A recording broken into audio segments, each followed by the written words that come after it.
चलो, अभी 7th 8 तक हमने इलस्ट्रेशन है वो देखे थे। अभी इस लेक्चर में 9 से स्टार्ट करते हैं।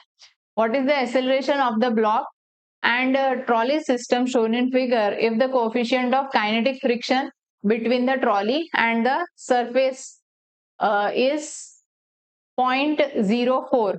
what is the tension in the string?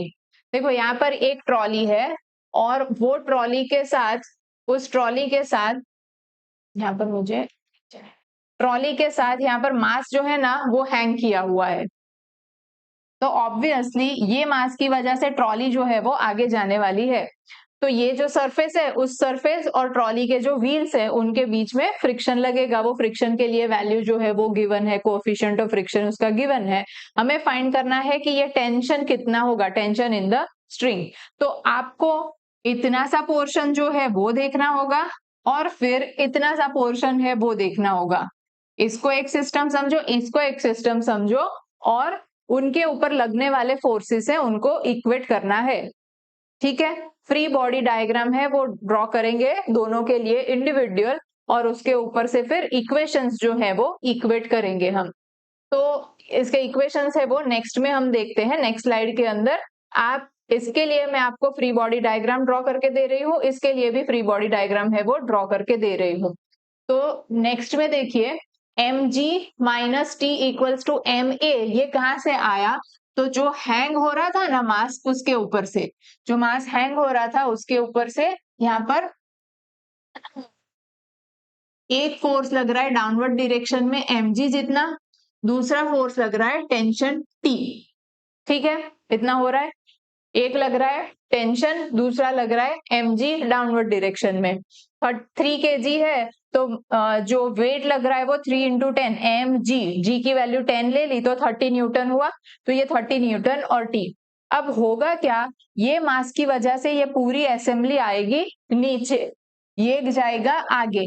तो यहाँ पर बॉडी की मूवमेंट जो है वो डाउनवर्ड डायरेक्शन में होगी, मतलब कि एक्सेलरेशन होगा वो डाउनवर्ड डायरेक्शन में होगा।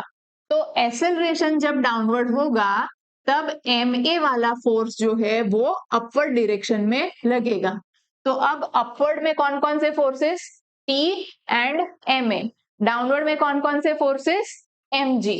तो upward equals to downward equilibrium condition के अंदर आप देखो तो mg equals to t plus ma और उसके ऊपर से ये इक्वेशन बना t minus mg minus t equals to ma। t plus ma होगा ना तो इसके ऊपर से ये बना, जिसमें mg की वैल्यू अभी जैसे बताई वैसे 3 इंटू 10 किया तो 30 बना। t मास की वैल्यू है 3, तो ये वैल्यूज जो पुट करी उसके ऊपर से इक्वेशन नंबर ये 1 बन गया। अब वैसे ही हम लोग वो जो ट्रॉली है उसके लिए देखते हैं। ट्रॉली के ऊपर फ्रिक्शनल फोर्स लगेगा, टेंशन लगेगा और ट्रॉली जा रही है आगे की तरफ, तो एक्सेलरेशन होगा आगे और ma लगेगा पीछे की तरफ। हम लोग अभी ये फ्रिक्शन जो यहाँ पर सॉरी नॉर्मल रिएक्शन जो लग रहा होगा और मास जो उसका नीचे की तरफ लग रहा होगा वो वर्टिकल वाले फोर्सेस इक्वेट नहीं कर रहे हैं, क्योंकि हम लोग अभी कंसर्न कर रहे हैं टेंशन को। तो टेंशन तो हॉरिजॉन्टल डायरेक्शन में है तो सिर्फ उसी को देखेंगे, वर्टिकल वाले हम अभी नहीं ले रहे हैं। तो उसके लिए मैं फ्री बॉडी डायग्राम अगर ड्रॉ करना चाहूं तो वो कैसा बनेगा? ये रही आपकी ट्रॉली, ट्रॉली के ऊपर इस तरफ है टेंशन और इस तरफ आ जाएगा फ्रिक्शनल फोर्स और ट्रॉली जा रही है इस तरफ क्योंकि वो नीचे खींच रहा है, तो ma वाला फोर्स लगेगा। यहाँ पर मैं इसको कैपिटल M से रिप्रेजेंट कर दूं तो ma वाला फोर्स इस तरफ लगेगा, बराबर। तो लेफ्ट में कितने forces? ma and f। Right में कितने फोर्सेस? t। तो यहां से इस फ्री बॉडी डायग्राम के ऊपर से लेफ्ट इक्वल्स टू राइट, ये देखना पड़ेगा, लेफ्ट इक्वल्स टू राइट। तो लेफ्ट में है F प्लस ma, देखो F प्लस ma होगा इक्वल्स टू T। अब F की जगह पर क्या लिख सकते हैं? Mu into N. F की जगह पर म्यू इंटू एन, M की जगह पर 20 बताया हुआ है, 20 किलोग्राम है, 20 लिखा और N की जगह पर फिर से हम लिख सकते हैं mg, N equals to mg होता है, तो ये n इक्वल्स टू mg। सारी वैल्यूज पुट करी तो हमारे पास इक्वेशन जो है वो सेकेंड इक्वेशन ये बना। तो तो एक इक्वेशन है वो ये जो t और a के फॉर्म में है, और एक इक्वेशन है ये जो भी t और a के फॉर्म में है. You have two unknowns and two equations, this can be solved. तो सॉल्व करने के लिए दोनों इक्वेशन को ऐड किया है. यहाँ पर क्या किया? Adding 1 and 2, adding equation 1 and 2. तो ये बन गया t and minus t will get cancelled out. 30 minus 8 equals to 23a. हो गया इक्वेशन. अब इसमें से a को सब्जेक्ट बनाया तो एक्सेलरेशन की वैल्यू आती है 0.96 metre per second square. Clear? अब एक्सेलरेशन की वैल्यू या तो आप इक्वेशन 1 में पुट करो या तो फिर इक्वेशन नंबर 2 में पुट करो, तो आपको t की वैल्यू मिल जाएगी. दोनों इक्वेशन में बारी बारी पुट किया है तो t की वैल्यू आ रही है 27.1. आप कोई भी एक ही इक्वेशन के अंदर पुट करो, जरूरी नहीं है दोनों के अंदर पुट करना, क्योंकि टेंशन सेम ही है. पूरी स्ट्रिंग जो है वो थ्रू आउट एक ही है, इसलिए टेंशन पूरा एक ही लगेगा. तो यहाँ पर ये लिखो या तो फिर ये लिखो, दोनों में से किसी की अंदर भी आप एक ही वैल्यू पुट कर सकते हो.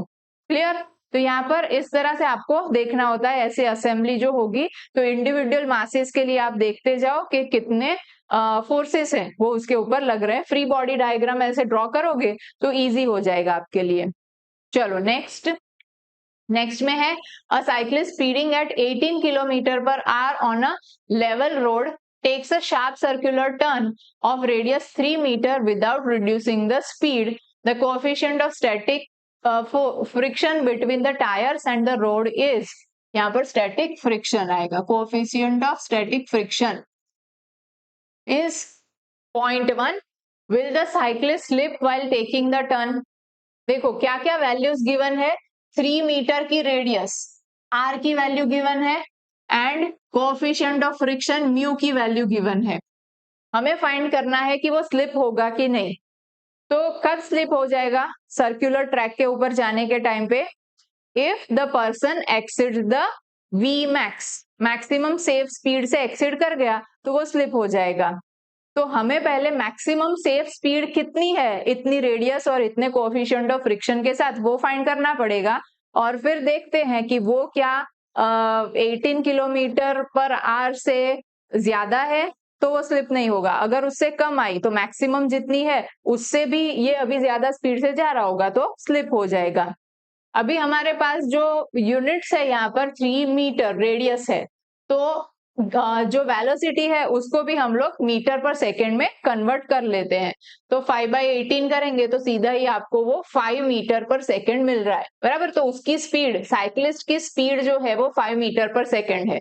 अब हमें वी मैक्स फाइंड करना है. तो वी मैक्स का फॉर्मूला क्या? Mu S R G and it's root. तो म्यू की वैल्यू है, आर की वैल्यू है, जी की वैल्यू है, जिसके ऊपर से आंसर आ रहा है 1.7. But the cyclist speed with 5 metre per second, इतनी स्पीड से जा रहा है. तो ये तो ज्यादा हो गया ना. v is even greater than the v max, therefore the cyclist will slip. The cyclist will slip. Clear? अगर इससे कम होता, मान लो कि यहाँ पर 0.5 है या 1.2 होता, तो वो जो है वो स्लिप होने के चांसेस नहीं रहते. यहाँ पर ये डेफिनेटली स्लिप हो जाएगा.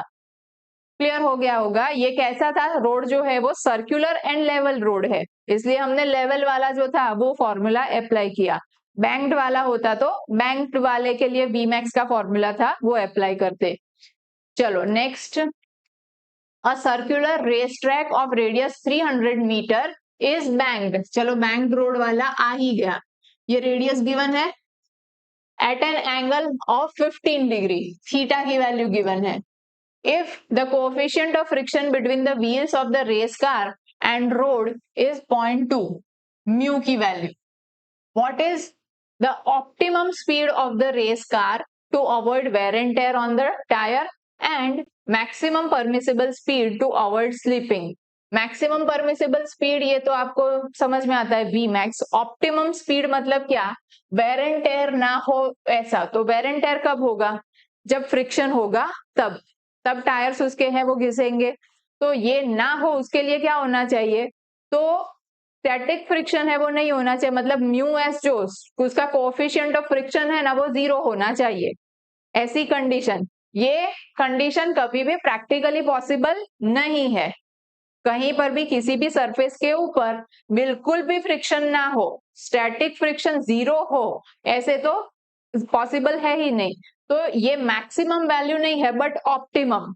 तो ऑप्टिमम वैल्यू के लिए हमें म्यू एस की वैल्यू 0 कंसीडर करनी होगी खाली, और फिर v का जो फॉर्मूला है v मैक्स का, उसके अंदर म्यू की वैल्यू पुट करने से क्या आंसर आता है वो देखना पड़ेगा। तो v max equals to R G, फिर फॉर्मूला था 1 plus mu S tan theta upon 1 minus mu S,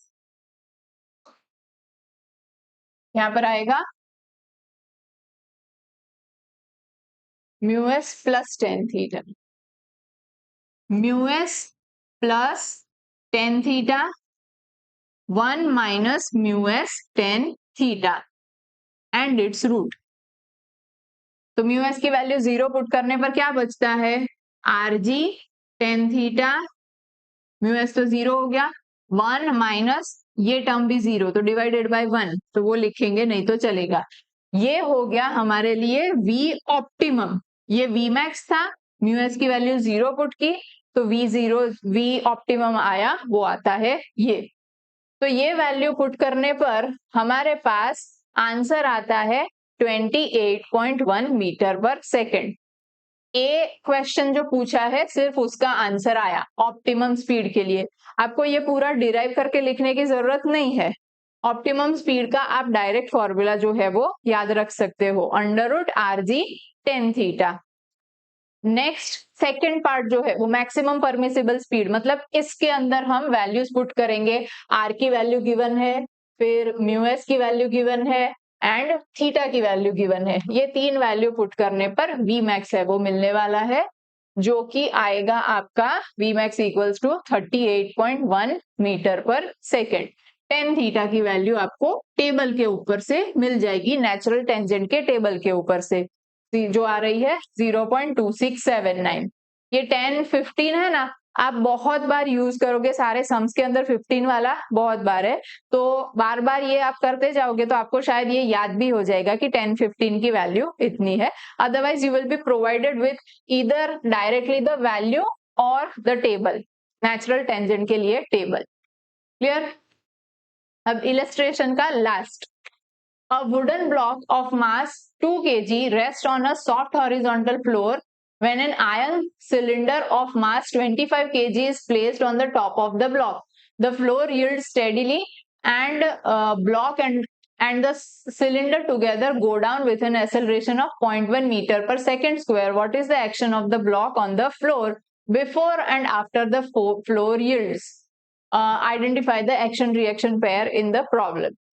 See, कैसी सिचुएशन है वो मैं बता रही हूं कि एक बार एक सरफेस है, वो सरफेस के ऊपर ऑब्जेक्ट जो है ब्लॉक उसको रखा हुआ है, सिर्फ यही ब्लॉक। ये जो सरफेस है वो ज्यादा सॉलिड जैसी नहीं है, तो अभी मास जो है ना वो उतना ज्यादा नहीं रखा कि जिसकी वजह से वो अंदर की तरफ धंस जाए। अदरवाइज वो जो सरफेस है ना वो थोड़ी सी सॉफ्ट है, तो सॉफ्ट है उसके ऊपर हमने कोई सॉफ्टी चीज रखी, कम मास वाली चीज रखी, तो वो अंदर नहीं चली जाएगी। तो ऐसे कुछ रखा हुआ है, जैसे कि समझ लो कि एक स्पॉन्ज है और स्पॉन्ज के ऊपर आपने रखी है एक नीडल, तो नीडल कोई अंदर तो धंस नहीं जाएगी। बट अगर स्पॉन्ज के ऊपर आपने कुछ हैवी चीज रख दी, कुछ ब्लॉक या बॉल रख दिया आयरन का बना हुआ, तो क्या होगा, वो अंदर की तरफ चला जाएगा कि नहीं। ठीक है, तो शुरू में नहीं हो रहा है, तब क्या हो रहा होगा, अंदर नहीं जा रहा है, उसका मतलब कि इसका जो मास है, इसका जो वेट है वो रिएक्शन फोर्स से बैलेंस हो रहा है। तो रिएक्शन तो कहां पर लग रहा होगा, अपवर्ड डायरेक्शन में ही लगेगा। तो सेकंड जो पार्ट है ना बिफोर वाला और उसकी डायरेक्शन, तो डायरेक्शन में ये डायरेक्शन जो है वो यहाँ पर आ गई। कितना होगा, तो होने में बस ये दो फोर्सेस हैं, तो R equals to M G करके आ जाएगा, M G equals to W, और वही होता है R। तो R भी आ गया 20 अपवर्ड डायरेक्शन में। क्लियर इतना फर्स्ट वाला पार्ट। अब क्या किया, इसके ऊपर एक और आयन जो है उसका एक ब्लॉक रख दिया यहाँ पर। तो अब ये ज्यादा हैवी हो गया, हैवी होने की वजह से अब ये अंदर की तरफ धंसता चला जाएगा, अंदर की तरफ कुछ धंस रहा है। तो ये ब्लॉक है ना, वो कुछ यहाँ पर नीचे आ गया और एकदम से नहीं आया नीचे, एकदम से नीचे नहीं आया, ये धीरे धीरे कुछ एक्सेलरेटेड मोशन के साथ नीचे आया। और वो एक्सेलरेशन की वैल्यू भी गिवन है, एक्सेलरेशन की वैल्यू कितनी गिवन है, 0.1 मीटर पर सेकेंड स्क्वायर। तो अब कौन कौन से फोर्सेस लग रहे हैं वो देखते हैं। एक तो उसका जो वेट होगा वो डाउनवर्ड डायरेक्शन में, mg, कैपिटल mg। अब जो मास हो जाएगा वो टोटल मास किस किस का, ब्लॉक एंड आयन का, आयन ब्लॉक एंड जो पहले ब्लॉक रखा था उन दोनों का, तो mg। फिर रिएक्शन फोर्स जो होगा वो अपवर्ड ही लग रहा होगा, उसको अभी हम लोग r डैश बोल देते हैं। एंड ये जा रहा है नीचे की तरफ, एक्सेलरेशन है डाउनवर्ड डायरेक्शन में, तो एम ए लगेगा उससे ऑपोजिट, एम ए। तो अब फोर्सेस हुए R dash plus M A equals to M G, upward forces equals to downward.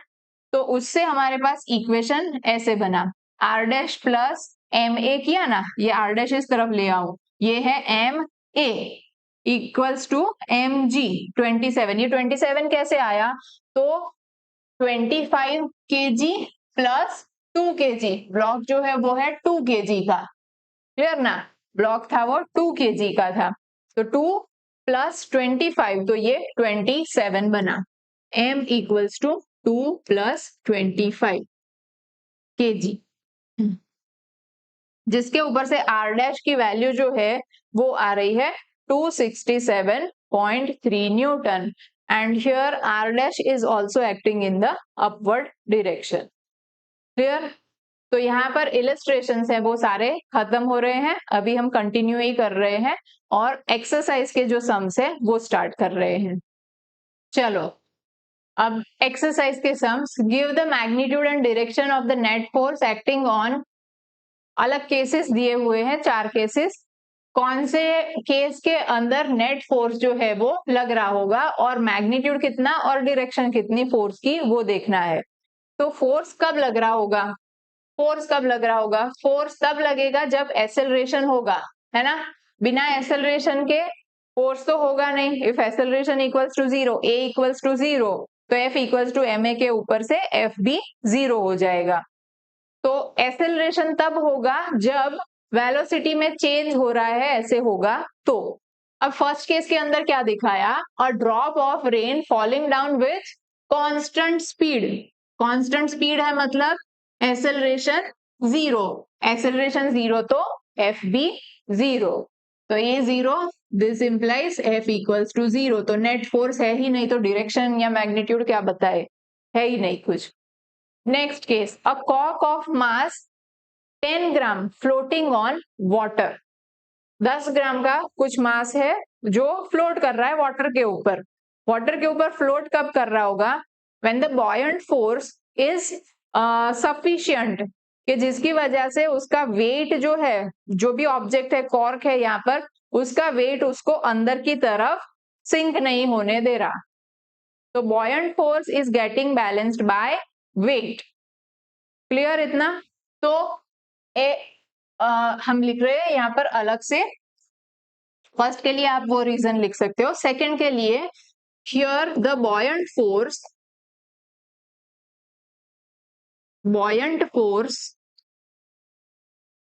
And wait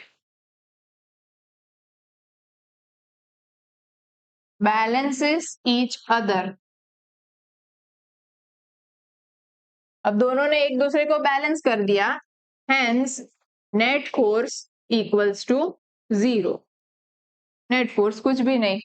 अगर वो धीरे धीरे धीरे नीचे की तरफ जा रहा होता या धीरे धीरे धीरे ऊपर की तरफ जा रहा होता तो कुछ यहाँ पर आंसर आता, यहाँ पर कुछ भी नहीं, उसकी मूवमेंट ही नहीं है, अब स्टेडी है इसलिए, तो net force equals to 0। Next है, a kite skilfully held stationary in the sky, stationary रखी काइट को, ना आगे ना पीछे ना ऊपर ना नीचे कहीं नहीं जा रही है, स्टेडी है, तो उसका एक्सेलरेशन कितना, 0। स्टेडी है तो एक्सेलरेशन 0। तो सी के लिए भी acceleration equals to 0, hence F is equal also equals to 0। हवा जो है वो हवा भी लग रही होगी उसको, और स्ट्रिंग है वो स्ट्रिंग से भी फोर्स लग रहा होगा, बट दोनों फोर्सेस हैं वो बैलेंस हो गए तभी जाके वो काइट है वो स्टेडी रहेगा। अगर एक भी फोर्स ज्यादा हुआ, या तो जोर से उसको खींचा तो उसका एक्सेलरेशन होगा, या हवा उसको लेके जा रही होगी दूर तो भी एक्सेलरेशन होगा, बट यहाँ पर कुछ नहीं हो रहा है, स्टेडी है काइट, तो यहाँ पर फोर्स है वो 0 हो गया। Then D, a high speed electron in free far from all material objects and free of electric and magnetic fields। Electron है वो किसी भी ऑब्जेक्ट से दूर, किसी भी ऑब्जेक्ट से दूर मतलब बाकी सारे ऑब्जेक्ट किससे बने होंगे, इलेक्ट्रॉन प्रोटॉन से, ठीक है। तो इलेक्ट्रॉन प्रोटॉन से ये जो इलेक्ट्रॉन है वो दूर, उस किसी कोई और मैग्नेटिक फील्ड या कोई और ग्रेविटेशनल फील्ड के अंदर वो नहीं है, तो कोई और उसको फोर्स लगाने वाला आजू बाजू है ही नहीं, तो कुछ भी फोर्स नहीं लगेगा, कोई एक्सेलरेशन नहीं लगाएगा, तो यहाँ पर भी आंसर आ जाएगा 0। A equals to 0, F equals to 0। अगर वो किसी फील्ड के अंदर होता तो फिर भी उसको एक्सेलरेशन जो है वो एक्सपीरियंस हो रहा होता और फोर्स उसके ऊपर लग रहा होता। क्लियर इतना, ठीक है। चलो next question, a payable of mass 0.05 kg is thrown vertically upward. Give the direction and magnitude of the net force on the pebble during its upward motion.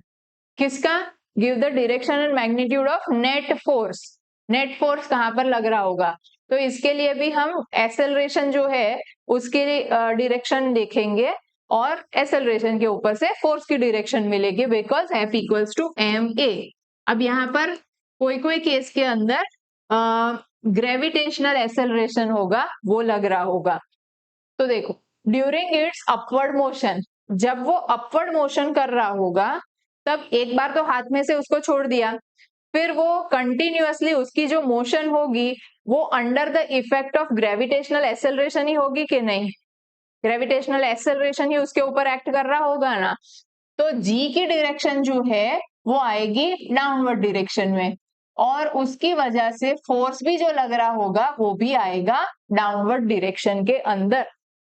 Clear, भले ही वो अपवर्ड मोशन कर रहा है but जी कहां पर लग रहा होगा, towards the centre of the earth, तो उसी डायरेक्शन में उसके ऊपर फोर्स लग रहा होगा। वो फोर्स लग रहा है तभी जाके वो कुछ हाइट अचीव करने के बाद फिर वो स्टॉप हो जाएगा।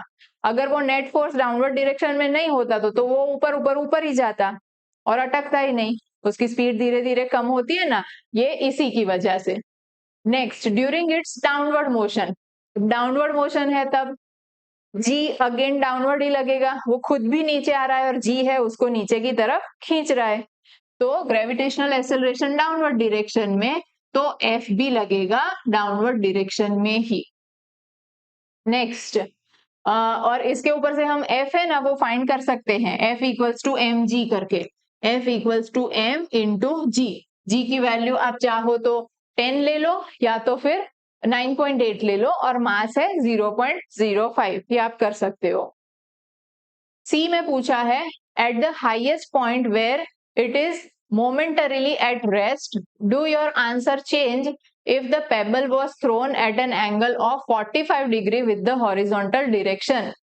At the highest point के ऊपर क्या हो गया होगा, स्टेडी हो गया, स्टेडी हो गया, ऊपर पहुंचने के बाद यहाँ पर ये स्टेडी हो गया, स्टेडी हो गया, फिर भी इसके ऊपर ग्रेविटेशनल एक्सेलरेशन है वो तो डाउनवर्ड डायरेक्शन में लगेगा ही, लगने ही वाला है, तो तब भी फोर्स है वो डाउनवर्ड डायरेक्शन में लगेगा। G equals to F equals to M G, again वही आंसर जो है वो आएगा। इसमें आगे पूछा हुआ है कि अगर यहाँ पर ये तो ऊपर सीधा फेंका था, बट इसके बदले आप इसको ऐसे अगर फेंकते और ये मैक्सिमम हाइट के ऊपर जाता है, यहाँ पर है 45 डिग्री पे, तो क्या आपका आंसर जो है वो चेंज होता कि नहीं, तो ऊपर जाने के टाइम पे क्या होगा, हमने देखा था कि only the horizontal component of velocity will not be change, vertical component है वो चेंज होगा। तो हॉरिजॉन्टल कंपोनेंट भले ही जो भी है, बट यहाँ पर पहुंचने के बाद वर्टिकल कंपोनेंट तो जीरो ही है, इसलिए जी है वो तो यहाँ पर इसी डायरेक्शन में लगेगा और एफ भी वही लग रहा होगा। खाली उसको आगे ले जाने के लिए काम ये हॉरिजॉन्टल कंपोनेंट ऑफ वेलोसिटी है वो कर रहा होगा। ठीक है, तो कैलकुलेशन वैसे तो की हुई है, बट आप अपने आप से भी लिख सकते हो। Next, give the magnitude and direction of the net force acting on stone of mass 0.1 kg just after it is dropped from the window of stationary train. देखो, स्टेशनरी ट्रेन के विंडो से उसको फेंका गया। तो हमने पहले देखा था कि एक फर्स्ट जो इलस्ट्रेशन था उसके अंदर के एक स्पेसक्राफ्ट है और स्पेसक्राफ्ट में से पेबल जो है उसको बाहर एस्ट्रोनॉट है, वो एस्ट्रोनॉट को वो उससे डिटैच हो गया। तो वो केस के अंदर हमने देखा था कि जैसे ही वो बाहर आ गया मूविंग या एसेलरेटेड स्पेसक्राफ्ट से, वैसे ही उसका खुद का कुछ एसेलरेशन नहीं रहेगा।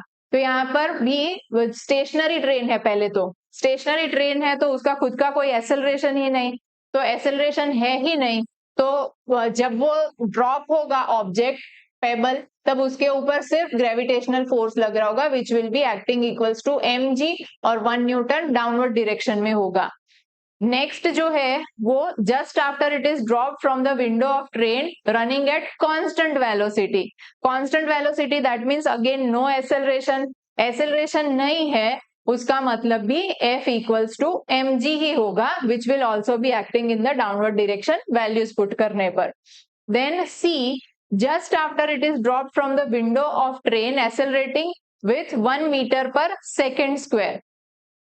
अब ट्रेन का एसेलरेशन है तो क्या होगा, तो ट्रेन का एसेलरेशन है, एसेलरेटेड ट्रेन, और यहाँ पर mg जो है वो भी उसके ऊपर लग रहा है, तो वो दोनों के थ्रू अगर हम देखें तो कितना होगा, तो नेट फोर्स जो आया वो नेट फोर्स आ जाएगा, दोनों परपेंडिकुलर फोर्सेस होंगे ना, एक है एक डायरेक्शन में और दूसरा डाउनवर्ड डायरेक्शन में वेट वाला, तो F आएगा इसके ऊपर 1 न्यूटन कुछ इस तरह से, और जिसका एंगल भी हम फाइंड कर सकते हैं, ये वाली वैल्यू जो आ गई वो 1 आ गई, बराबर, यहाँ पर ये आ गया 1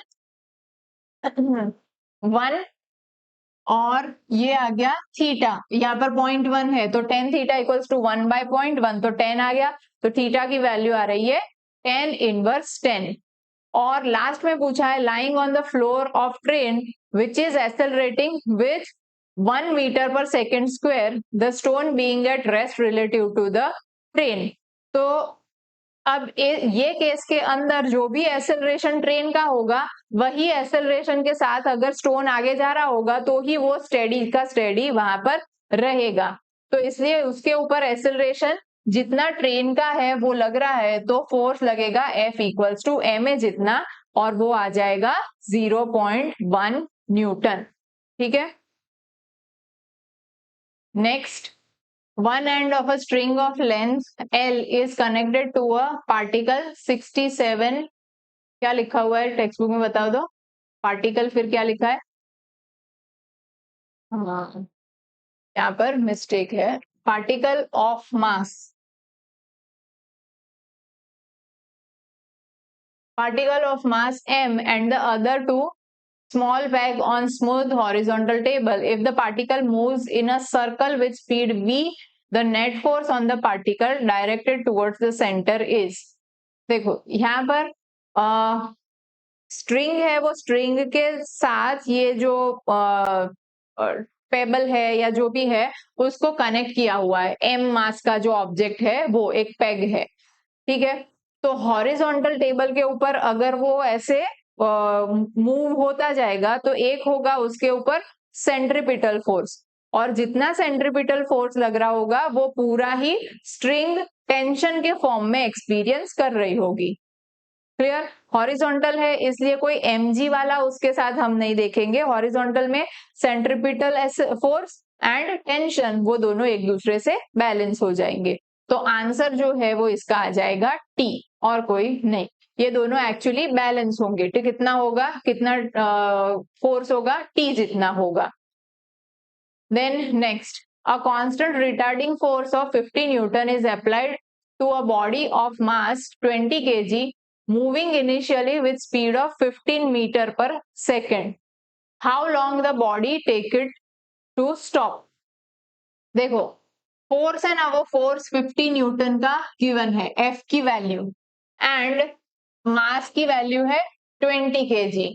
इनिशियल स्पीड v0 या तो u उसकी वैल्यू गिवन है, F एंड m गिवन है, तो क्या आप उसके ऊपर से एक्सेलरेशन फाइंड कर सकते हो? और यहाँ पर ये u या तो v0 की वैल्यू गिवन है। हाउ लॉन्ग मतलब आपको t फाइंड करना है, तो कैसे फाइंड करोगे? v equals to v0 plus A T के ऊपर से फाइंड कर सकते हैं। फाइनली तो क्या होने वाला है? स्टॉप। स्टॉप होने वाला है मतलब v equals to 0, v equals to v0 plus इनके ऊपर से a और t फाइंड कर लोगे। f इक्वल्स टू ma के ऊपर से एक्सेलरेशन फाइंड किया, तो acceleration equals to f by m, जिसके ऊपर से 2.5 मीटर पर सेकेंड स्क्वायर आया। रिटार्ड हो रहा है इसलिए 50 जो है वो माइनस में लिया हुआ है, तो v equals to v0 plus 80 के ऊपर से t की वैल्यू आ रही है 6 सेकेंड।